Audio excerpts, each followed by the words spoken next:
they were coming to town. My neighbors had been buzzing about it for days, and the rumors were wild. Magic powers, some said they had. Others said it was more than magic.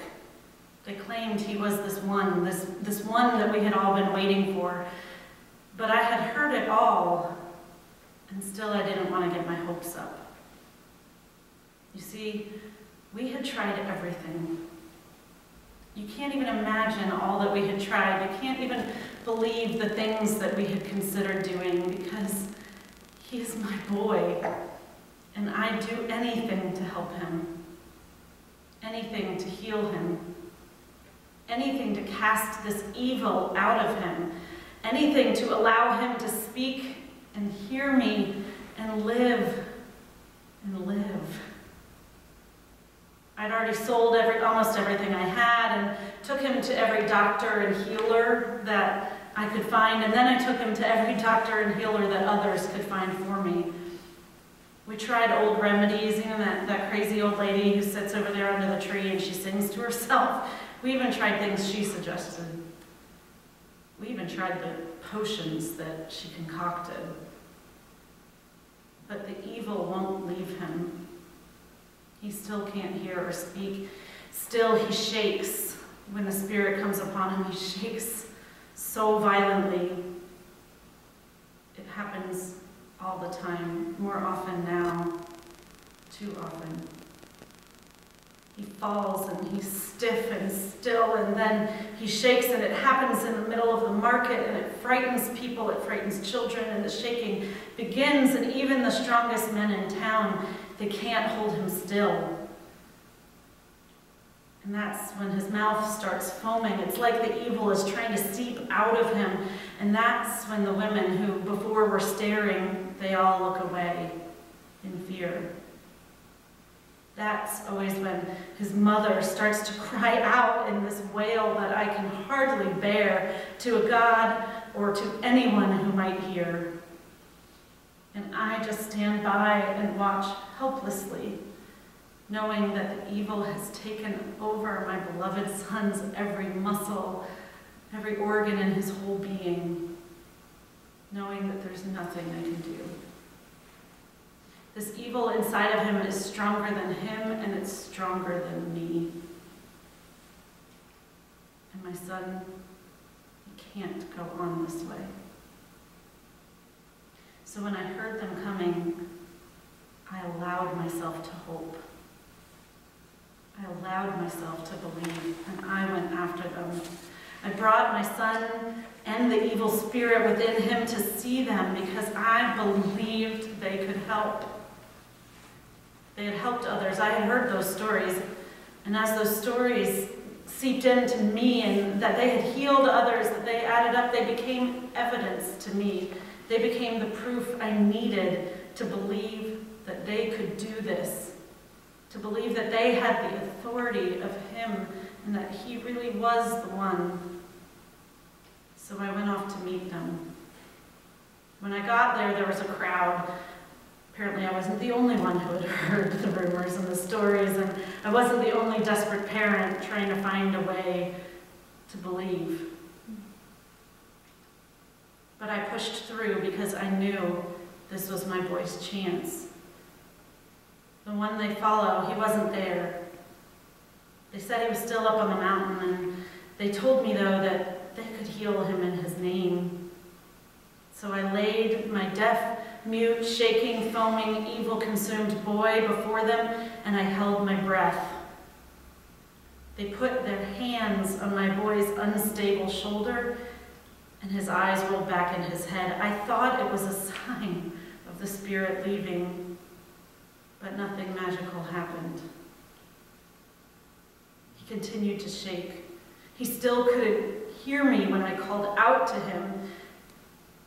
I wondered if I had misunderstood, if I had misheard the stories, the evidence. I wondered if maybe they just didn't do it right this time. I wondered if we were all wrong. And then I wondered if they could sense my wondering, my doubting. I begged them to try again. They used the same words that I had heard that they said in the stories of those other healings. They mentioned the name of he who we thought was the one, and they touched my convulsing boy. But again, nothing happened. And that's when I looked up at them and I saw their faces, and I saw their wondering. And a new fear crept in, because if they who walk and talk and eat and live and learn with him have doubts, well, how could I possibly believe? So I screamed, "Why won't you heal him? Can't you see he needs you? Why is this not working?" The crowd joined me in yelling, and religious men and others all voicing their outrage and their doubt, and them trying to defend themselves. And with all those words engulfing us all, surrounding us all, we almost didn't notice that he had come. The one they all talk about. The one they follow. He walked right into the crowd.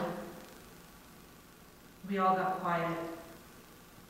And he was calm as he approached. But when we explained what has happened, his face turned red and he rolled his shoulders back and he looked down. And I thought that ever so quietly, I thought I heard him ask himself why he even was bothering with us. He said something about, why does he still have to stay with us? And he called us unbelievers. I was devastated, partially because he was right, but mostly because I was sure my son was doomed. But then he looked up to me. He looked right at me, deep within me, and even though the doubt was still on my face, he asked me to bring him my son. Without thinking, without even knowing I had moved, I carried my still shaking and foaming son towards him. He asked about my boy, and I explained the years of torture, the years of shaking that this evil had given him. I explained how it had almost killed him and threatened to hurt him every chance it got. And then I begged. I begged and I begged, if you are able, please help him. And he laughed. If you are able. He mocked me. And then I'll never forget, he said so clearly, all things can be done for the one who believes. I believe, I screamed. Help my unbelief. For if I'm honest, as much as I believe, it hadn't been 2 seconds from having had that face of doubt right in front of his face. The crowd was pulling in again now, and here he was with my son, and my son was still shaking, and I could no longer stop the tears from streaming down my face and down my clothes, and he lifted his hands and he commanded that evil spirit to leave my boy's body.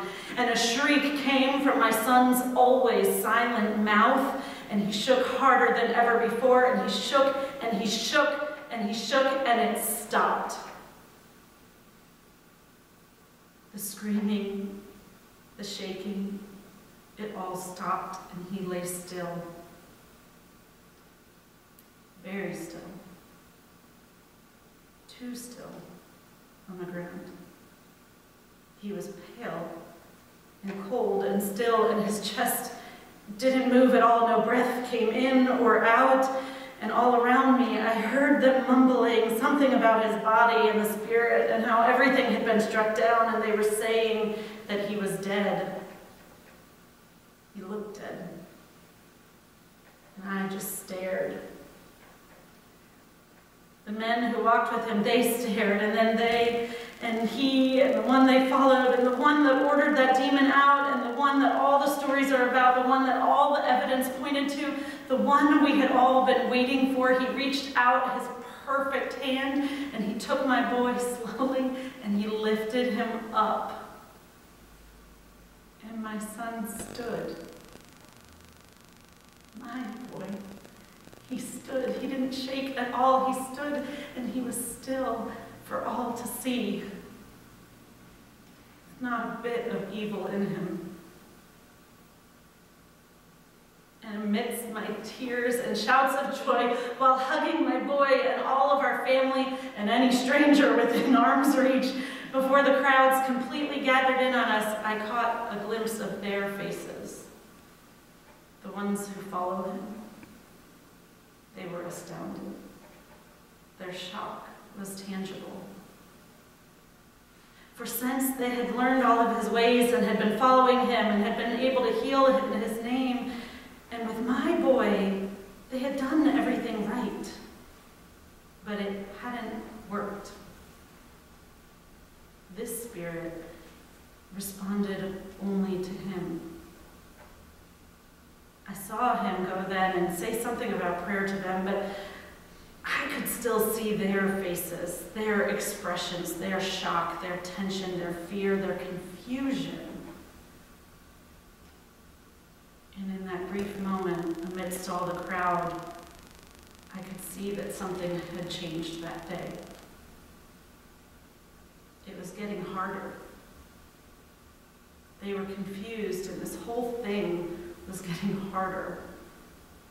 The deeper they got into it, the less they understood.